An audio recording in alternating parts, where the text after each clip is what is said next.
And before we give an update on the latest figures on the coronavirus and also our work to help support the vulnerable get access to food, today is, of course, the 75th anniversary of VE Day.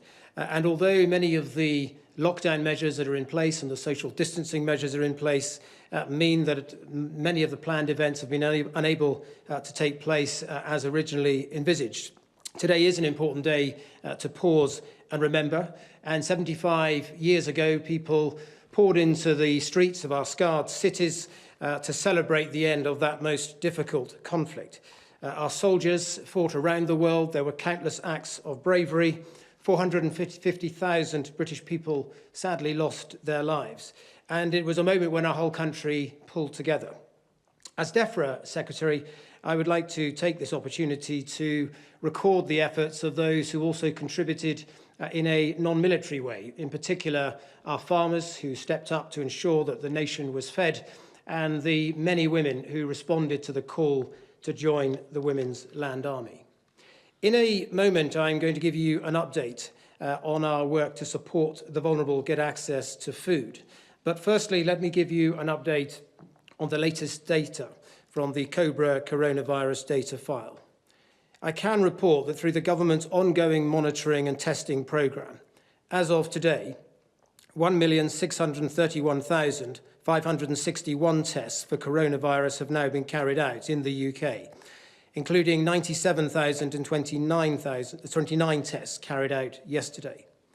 211,364 people have tested positive, and that's an increase of 4,649 cases since yesterday.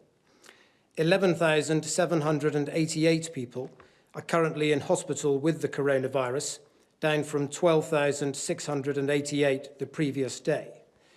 And sadly, of those tested positive for coronavirus across all settings, 31,241 have now died. That's an increase of 626 fatalities since yesterday. This new figure includes deaths in all settings, not just in hospitals. And we express our deepest condolences to the families and friends of these victims. Turning now to our work to help the vulnerable get access to food. Firstly, for the so-called shielded cohort, that's those who are clinically vulnerable, over 1 million food parcels have now been delivered to these households. And in addition, all of those on the shielded cohort have been added to a list giving them priority access to supermarket delivery slots.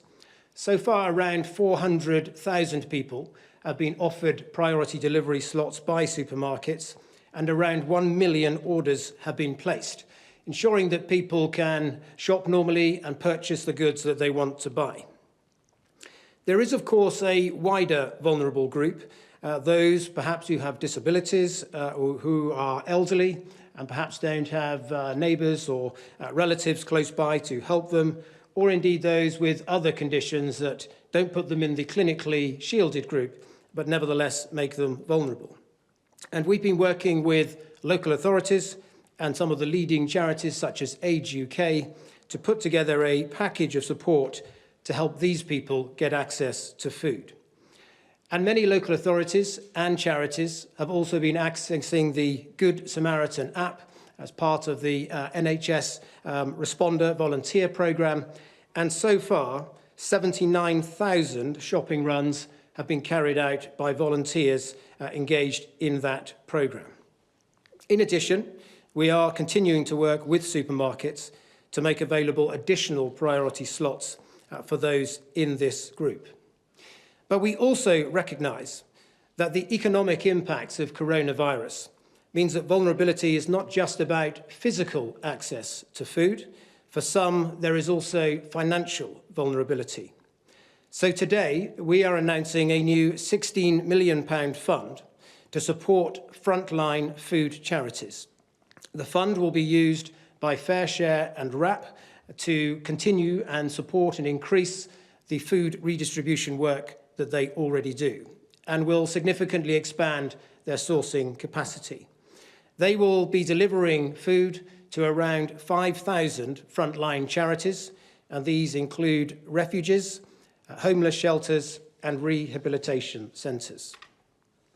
Finally, I'm conscious that there is a great deal of speculation about what the Prime Minister might say on Sunday when he outlines a roadmap for the future and how we will evolve the current restrictions. The Prime Minister will outline any changes to the guidance on Sunday, but in the meantime, in spite of the sunny bank holiday, it is vitally important that we continue to abide by the current restrictions, stay at home to protect the NHS and save lives. Thank you.